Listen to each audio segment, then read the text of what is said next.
My experience happened in 1966 in Minot, North Dakota, at a launch control facility called November Flight. It all started one morning when I was having breakfast in my apartment in town at Minot, North Dakota.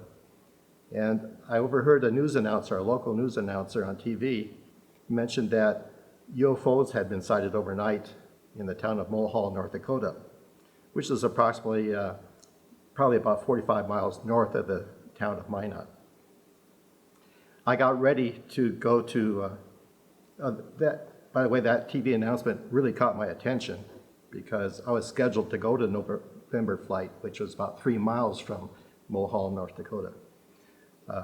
I proceeded to dress in my white coveralls, the standard uniform for missile launch control officers, and I headed to base headquarters, wing headquarters, which is about 13 miles from town, north of town, for the crew pre-departure briefing that all missile crews would attend in the morning prior to going to their launch control facilities. There were 15 launch control facilities.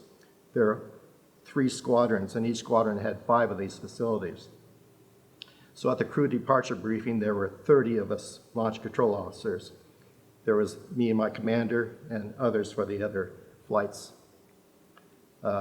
During the pre-departure crew briefing, it was mentioned that some missiles at November Flight had gone off alert, but there was really no other detail provided. And it raised some real questions in my mind whether the UFOs reported being sighted over Mulhall, North Dakota had anything to do with this. And there was some speculation on that on my part. When the crew departure briefing had concluded, there were other launch crew members seated beside me, near me, and they all had heard the morning announcement on local news.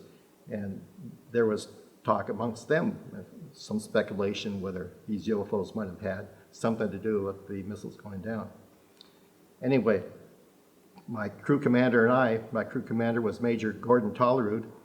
We proceeded to take our vehicle to the launch control facility, which is about 37.5 miles from base, north of the base. As we were proceeding toward the base, we speculated what we would find when we arrived. We drove through the town of Mulhall, which is a quiet little town at the time I recall, and we were wondering who on earth around the town might have reported those UFOs. Anyway, when we reached the launch control facility, we entered the gate after giving the appropriate password, and my crew commander went directly to the security section of the launch control facility above ground building to debrief the security personnel. Normally when we arrive at the launch control facility, we would inspect the grounds around the outside, inspect the building and so forth as part of our procedure. I went to the back of the building after doing some inspections, came in through the rear entrance, and when I came through the door, I was met by the site manager, a tech sergeant. He immediately took me to the day room of the facility, and we walked to the west windows, where he described to me the unbelievable incident that occurred overnight. When I had come into the facility, he asked me if I had been briefed on what had happened. I told him no, I hadn't. His briefing to me was just incredible. I didn't quite know what to think, but I could see the concern on his face, the faces of some of the airmen that were there when I was being briefed. He described a UFO, or an object that had landed just outside the fence on the west side of the building during the evening, and he put his hands out like this, and he says, that object out there had flashing lights, and he sort of indicated how big that object was by putting his hands out like that. And I estimated maybe it was 80, 100 feet wide, I don't know, and probably about 100 feet away from the facility. I asked him what the flashing lights were like, and he couldn't explain it. They weren't like anything he'd ever seen before. They weren't like the normal beacon lights of a helicopter or plane or anything like that. But the way I envisioned it, it was like a pulsating glow of some sort. I'm not sure.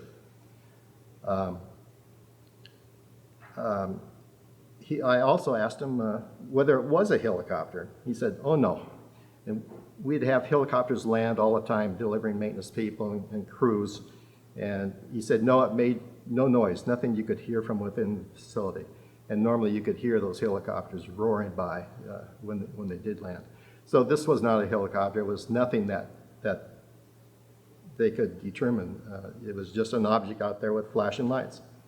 Anyway, they watched that for several minutes. It just hovered there off the ground. And it was obviously quite frightening to them. It was like maybe a wolf in their backyard. They just, you know, it was frightening. They didn't know quite what to do about it. Well, then it slowly moved to the north, out of sight, out of the side of those windows they had.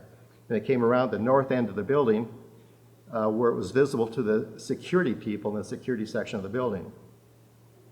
It moved just in front of the main gate to the right of the access road. And it was partly concealed by the on-site garage, which was within the fenced area of the facility. It just hovered there. And within a short time, it left quickly and was gone. But the security people, they were also frightened. They weren't about to go out the door and look at this thing. It was something that they really wanted to have nothing to do with. They were hoping it would go away. These security people essentially said the same thing the site manager had described to me. So then my crew commander and we then took the elevator down to the Launch Control Center, which is 60 feet below that facility. Now this Launch Control Center is a capsule underground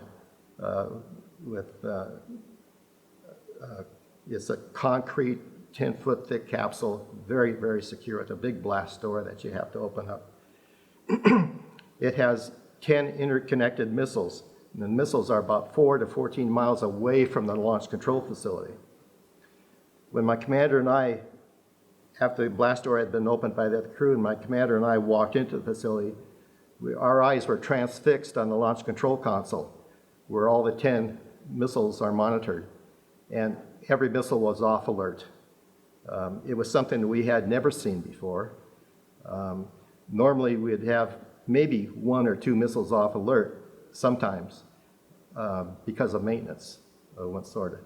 But our missile wing, which had 150 missiles, the wing was very proud of having over 95% uptime for the missiles. So that was a goal to keep missiles on alert.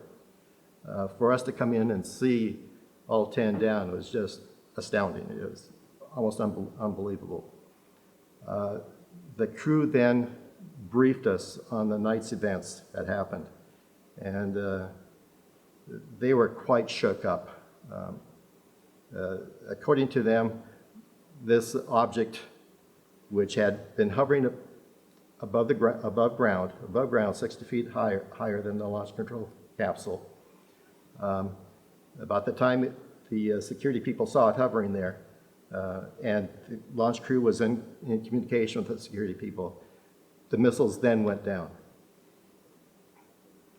In our debriefing of the launch crew, there was some speculation whether an EMF pulse or something might have been emitted by this object causing these missiles to go down, but we had no idea. That's the only thing we could come up with, because we had been told in training that if a nuclear weapon had been exploded nearby, the EMF pulse from a nuclear weapon could maybe put our missiles out of commission. And that's why we needed to follow launch orders very strictly when we got a launch order to get our missiles launched in an appropriate time. The outgoing missile crew then left, that we relieved, and we were left with 10 essentially off-alert missiles that were unlaunchable, which our mines had been tampered with and were out of commission. For us, it was sort of an unusual duty day because normally we would have to monitor SAC headquarters messages and handle security affairs and so forth, and make sure that the security of all of our sites was secure, that the inner and outer alarms were cleared and so forth. But this duty day, we felt like we really didn't have a job because there were no missiles to launch. It was an unusual time for us. The next day, we were relieved by another follow-on missile crew. And when my commander and I went topside, my intention was to question the flight security controller regarding further details that had happened during his watch the previous night, because I was really curious now as to what really happened. When I started questioning him, he stopped me right away and he says, "No, I've been instructed that I cannot speak about this anymore." And that was when my crew commander, Major Tollerud, told me that he had received a call overnight, evidently while I was on rest break below ground, and saying that we as a crew were never to speak about this again.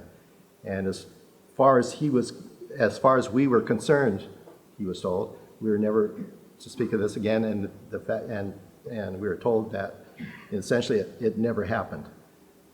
Those were the words that were used. This really caught me a little bit by surprise. And we were never talked to again. And my crew commander and I never did speak together about this again, which is really quite disconcerting because this was a very serious incident. I mean, something to take our nuclear-tipped missiles off alert. It was something that we had never been prepared for. We often went through simulations on base in a launch control trainer and through various scenarios of missiles going off alert and various emergencies and what to do and so forth. But nothing like this was ever mentioned or covered and so forth and never brought up again. So it was perplexing to us to what would happen if this happened again and the missiles actually went down for us. What would we do other than call job control and say, hey, we got missiles down? So for us, that was a problem. I never told my wife. I never told anybody for 40 years, although it just haunted the daylights out of me because, you know, what was this? What could have been? I sometimes imagined that perhaps SAC headquarters was trying to penetrate our facilities like we knew they were trying to do to test our security procedures.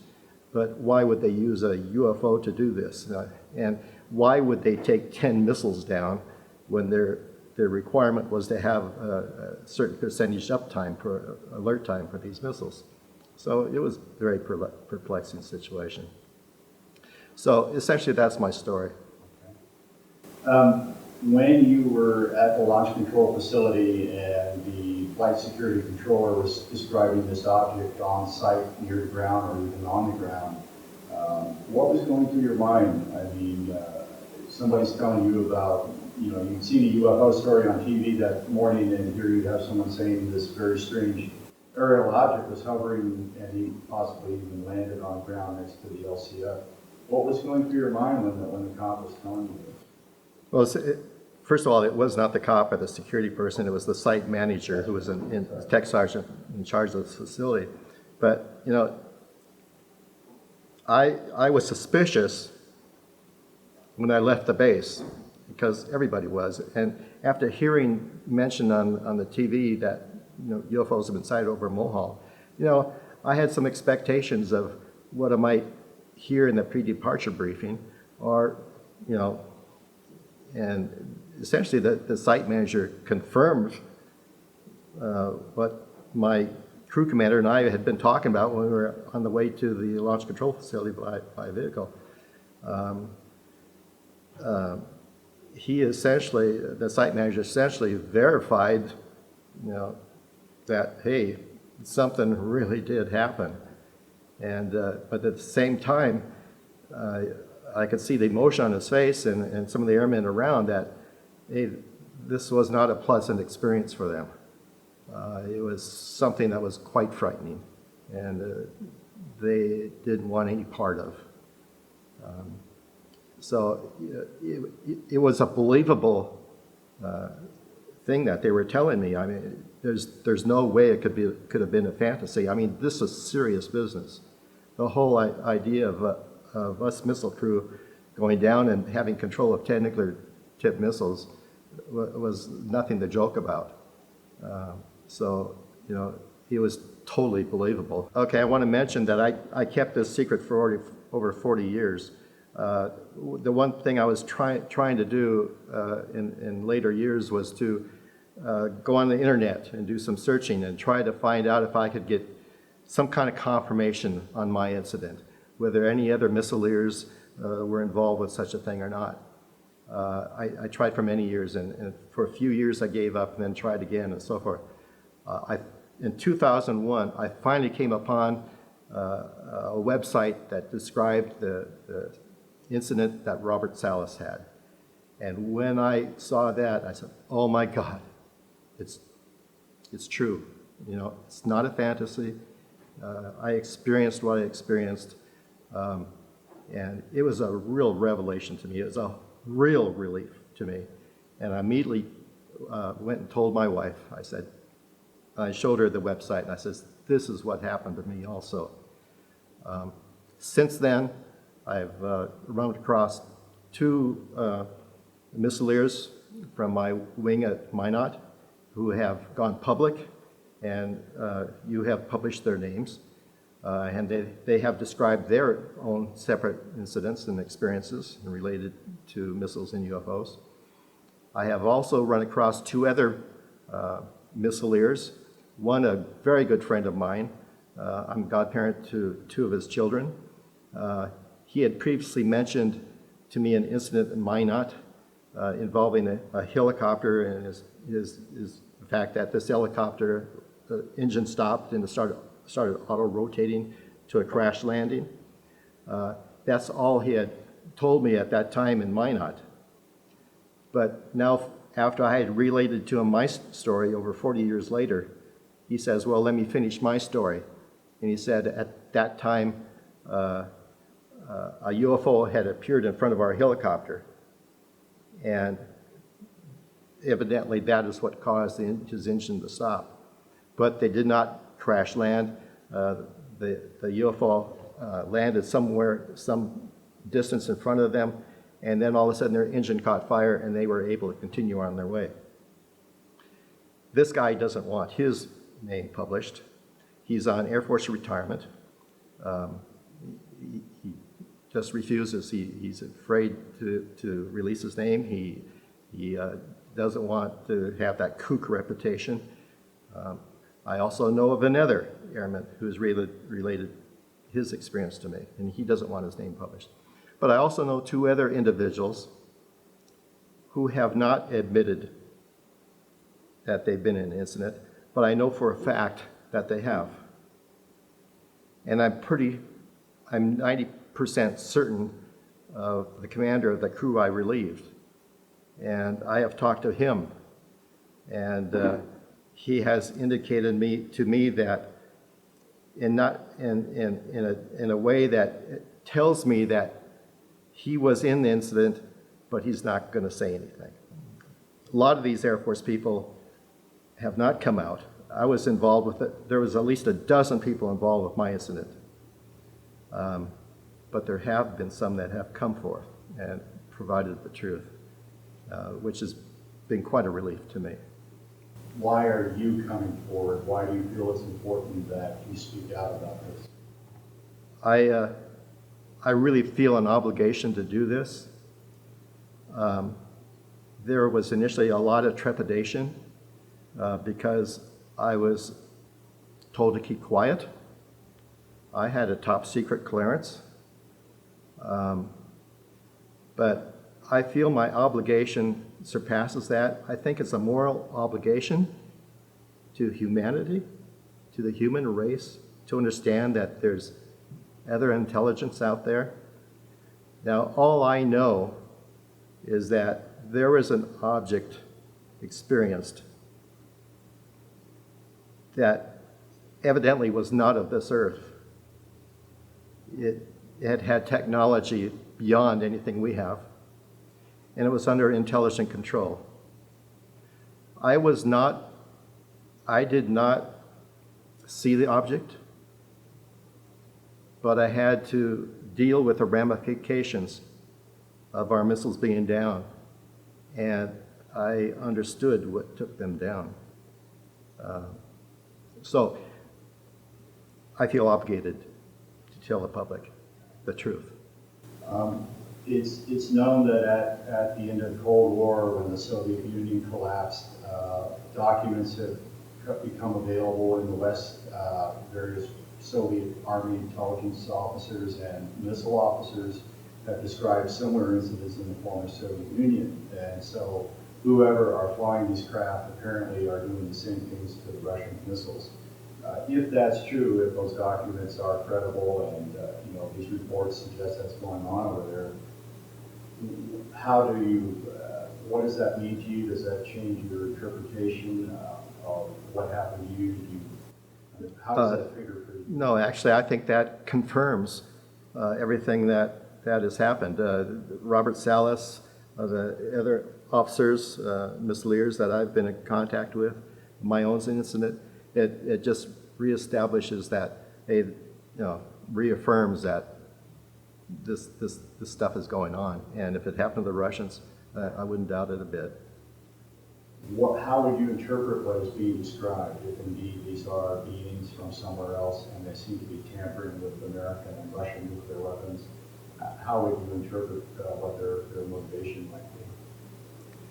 Well, that involves a whole lot of speculation, which you or anybody else could do, and I'm not sure whether my speculation is worth anything, but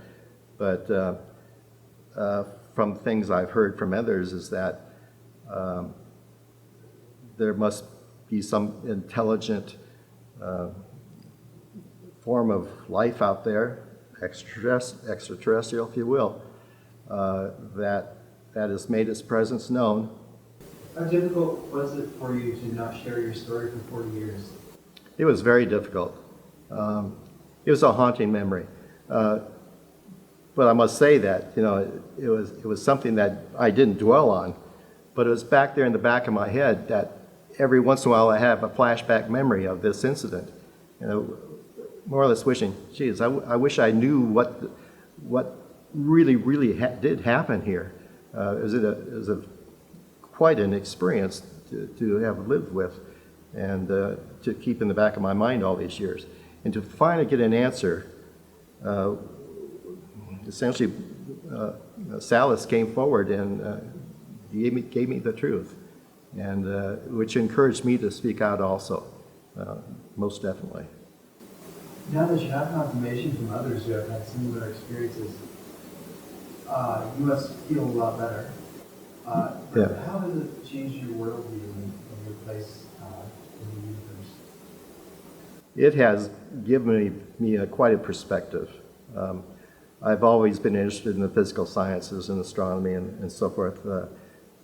I never thought it would come to this, but I can't help but think I need others to understand the perspective I have now, which is the fact that, hey, we're not alone. To me, it's so obvious, and it's so obvious to a lot of other airmen who I have associated with and have come forward also. What are your feelings towards the government's reaction to this phenomenon? Is it justified, or should they be doing something different? Well, the government's reaction is to keep mum. They won't say anything. And I can partly understand that, but I think they need to come forth and be honest and tell the truth to the American people that what has been happening. I realize that they may have a difficulty doing this since they know that these objects can take down our missiles anytime they want to, and of course, we don't want our adversaries to understand that. Do you have a message for your friends that are hesitant to come forward? Yes, please. You know, there was a dozen people involved with my incident. A number of them have passed away by now. I'm 73 years old, and some of those people were older than my crew commanders passed away. The 2 site managers that were involved with November flight are gone. There's other missile leaders have disappeared, passed away. This information is critical and needs to be brought forward. The public needs to know.